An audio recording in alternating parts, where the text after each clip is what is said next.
బావా ఏంటి కళ్యాణి ఏమైరా తమ్ముడు? నీతోటి కొంచెం మాట్లాడాలి బావా, చిన్న బావ గురించి. ఏందో చెప్పురా తమ్ముడు. అన్న నీతో ఒక విషయం చెప్పాలన్న. మన ఊర్లోనే కావ్య అని చెప్పి ఒక అమ్మాయి ఉందన్న. ఆమె నేను లవ్ చేసుకుంటున్నామన్న. ఏం మాట్లాడుతున్నావు తమ్ముడు? లవ్ ఏంట్రా?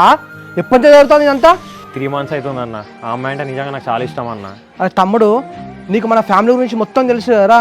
నువ్వు ఇట్లా లవ్ చేసిన విషయం అమ్మ నాన్న తెలిస్తే వాళ్ళు ఏమనుకుంటారా? నువ్వు మంచిగా చదువుకొని జాబ్ చేస్తావు అనుకుంటే ఈ లవ్వులేంద్రా? బావా ఈ జనరేషన్ లవ్ అనేది కామనే కదా. బావకి అమ్మాయి అంటే చాలా ఇష్టం, అమ్మాయికి బావ అంటే కూడా చాలా ఇష్టం. సరే కళ్యాణి, ఇక అవ్వ నచ్చింది వాడు చేసుకుంటాడు కదా, ఇక చేసుకోండి మీ ఇష్టం. కానీ ఇప్పుడు ఈ ముచ్చట నాకెందుకు చెప్తాను? ఏమైందంట అన్న, నేను కావ్య మన బస్ స్టాండ్లో మాట్లాడుకుంటుంటే వాళ్ళ అన్నకు దొరికినామన్నా. అరే తమ్ముడు, లవ్ చేసుకున్నప్పుడు జాగ్రత్త ఉండవారా? నువ్వు అంటే అబ్బాయిరా, ఎట్లయినా నడుతుంది.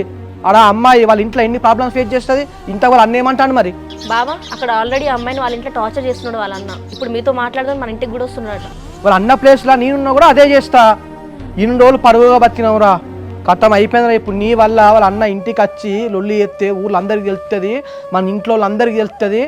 పో, ఇన్ని రోజులు కాపాడుకున్న పరువు మొత్తం గంగలు కలిపినట్టు అయిపోయింది. సారీ అన్న, అసలు ఇంత దూరం వస్తాను అనుకోలే అన్న. టైంకి ఇంట్లో నాన్న కూడా లేరురా. ఆయన ఎట్లా అట్లా మాట్లాడి సెట్ చేద్దామంటే ఇప్పుడు వాళ్ళ అన్న ఇంటికి వచ్చి ఏందిరా పరిస్థితి? బావా అందుకే నీ దగ్గరకు వచ్చినాం బావా, ఏం చేయాలో అర్థం కాకనే నువ్వే ఏదో ఒకటి సెట్ చేయి బావా. అదే తమ్ముడు, వాళ్ళ అన్న మన ఇంటికి వచ్చేదే గొడవ చేద్దామని చెప్పొస్తాను రా. నలుగురు వెళ్తే ఎవరైనా సరే అమ్మాయి దిక్కే మాట్లాడతారు తప్ప మన దిక్కే వాళ్ళు మాట్లాడతారు.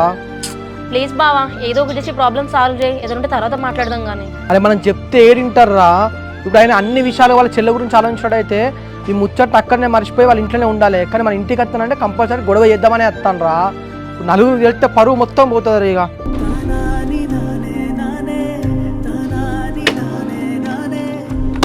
అరే వాళ్ళ అన్ననే వచ్చింది, నేను పోయి మాట్లాడతా.